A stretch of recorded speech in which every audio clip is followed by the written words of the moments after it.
न्यूनीकरण करना, जोखिमों को मिनिमाइज करना। कैसे मिनिमाइज किया जा सकता है? बाढ़ पहले से आती है तो बाढ़ को मिनिमाइज किया जा सकता है? आप कहोगे नो, मैं कहूंगा यस, मिनिमाइज किया जा सकता है। क्यों किया जा सकता है? कि यदि जो हमारी नदी है, नहर है, उन पर यदि हम बांध बना दें और उस पानी का प्रयोग हम बिजली उत्पादन में करने लग जाएं, तो इसका न्यूनीकरण हो जाएगा। This is clear? आप किसी से भी बात करें, हम भूस्खलन क्यों हो रहा है? कच्चे पहाड़ टूट रहे हैं, मिट्टी नीचे आ रही है, सड़कें टूट रही हैं, रास्ते बंद हो रहे हैं, पहले से हो रहे हैं और आगे भी होंगे। तो क्या इसका न्यूनीकरण किया जा सकता है? यस। कैसे किया जा सकता है? पेड़ पौधे ज्यादा पेड़ पौधे लगाकर। वेरी गुड, बहुत अच्छा जवाब। अधिकतम पेड़ पौधे लगाने से ये कटाव रुक जाएगा। ठीक है? जैसे हम अपनी फसलों में जहां पानी आता है, जिस रास्ते से आता है, वहां पर हम क्या करते हैं? पेड़ पौधे लगा देते हैं, जिससे जमीन की पकड़ तगड़ी हो जाती है और उससे भूमि कटाव रुक जाता है।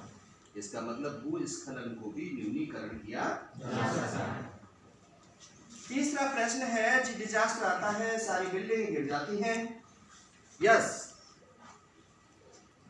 Everybody will say and I am also will do. ऐसा होता है।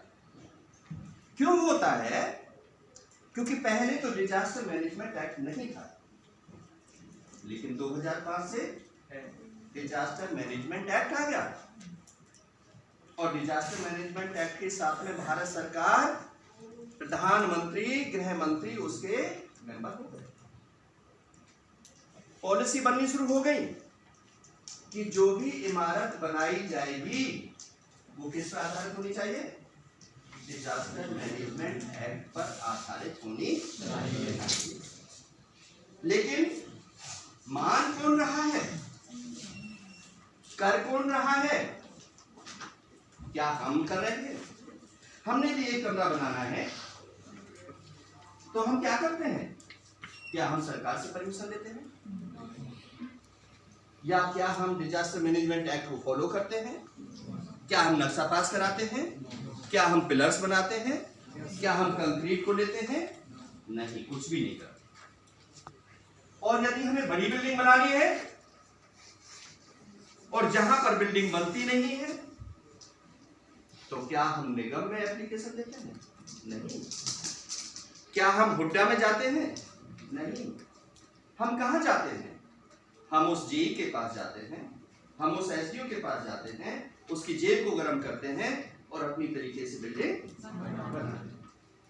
और फिर क्या होता है कि कुछ समय के बाद भूकंप आता है और रेक्टियर बहुत कम, मिनिमम 4.5, 4.6, 5, मतलब 6 पॉइंट से ऊपर नहीं जाता और उसमें वो बिल्डिंग गिर जाती है, उनमें वो दरारें पड़ जाती हैं। तो कमी किसकी है? उसको मिनिमाइज किया जा सकता था?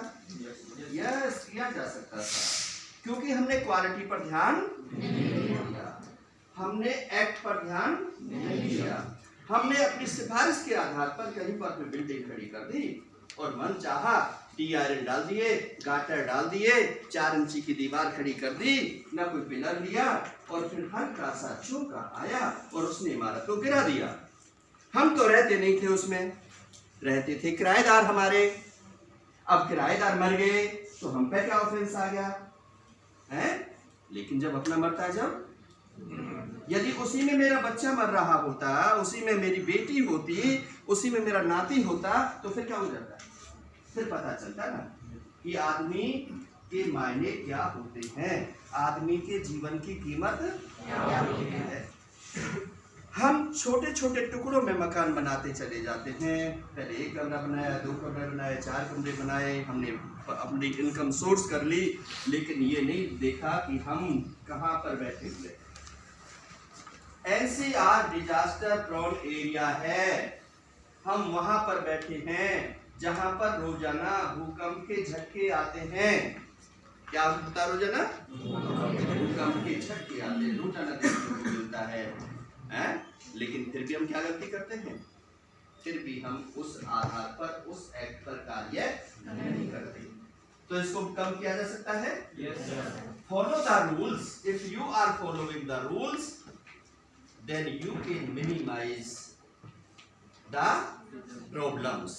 You can minimize the problems.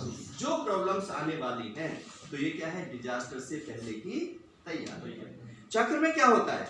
आज जो चक्र है, आज आप पढ़ रहे हो, ये क्या है? पूर्व की तैयारी।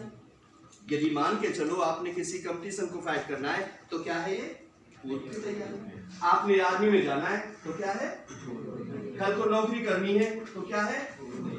भाई मैं बीटेक करूंगा, मैं एमबीए करूंगा, मैंने अफसर बनना है, मैंने अकाउंटेंट बनना है, मैं बीकॉम करूंगा, सीए करूंगा, मैंने लॉ जूरिस्ट्री निकालनी है, मैं लॉ करूंगा।